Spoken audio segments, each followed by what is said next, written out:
In the right way. This is my communication speech, and this is my audience. Okay. We all use communication every day throughout our days, but have we ever stopped and asked ourselves, what exactly is communication?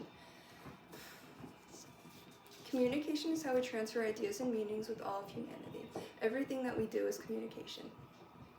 As communication is used in our everyday lives, it is important to note that our communication skills shape our work, professional, social, and personal relationships. So, why do we communicate? We communicate in order to gain self-understandings, insight to others, and form meaningful relationships and for career development. As we saw, there are 6 communication styles involved: intrapersonal, interpersonal, group, public, mass, and online communications. Intrapersonal communication, it allows for communication with yourselves. Further, that allows for communication in terms of allowing for self-evaluation and to reason with themselves. Interpersonal communication allows for the communication with others to gain and obtain knowledge and share knowledge with others. As for group communication, we are able to interact with a limited amount of others, share information, persuade them, and problem solve, and so on.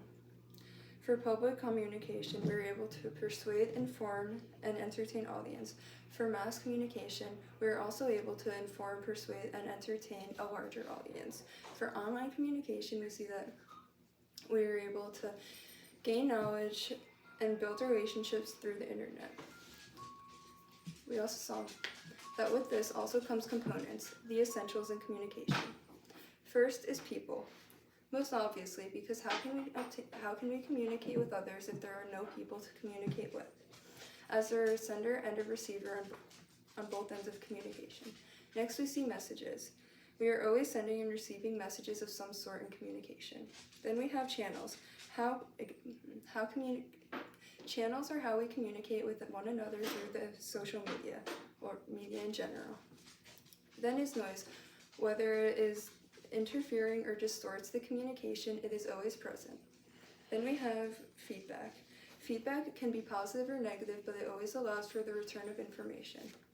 Lastly, there is always an effect of understanding that stems from the communication. Communication is unique. It is something that we cannot undo, go back, or redo. Everything that we do is communication. There is no way that we cannot communicate with one another. Everything we do is communication in terms of even if there is no response, that no response in itself is still a behavioral response. Communication has a few factors that can be affected by. First, we see that communication can be affected by culture. Culture affects communication because everything that we communicate is based on the preferred methods of the cultures. As it affects the communication, it may affect the interpretations of it. Ethics also play a big role in communication as it dictates what we should and shouldn't say, because everything before we communicate that we have to ask ourselves, is this ethically and morally correct? Overall, communication allows for us to share ideas and is essential for human being because there is no other way that we would be able to connect with all of humankind. Again, my audience.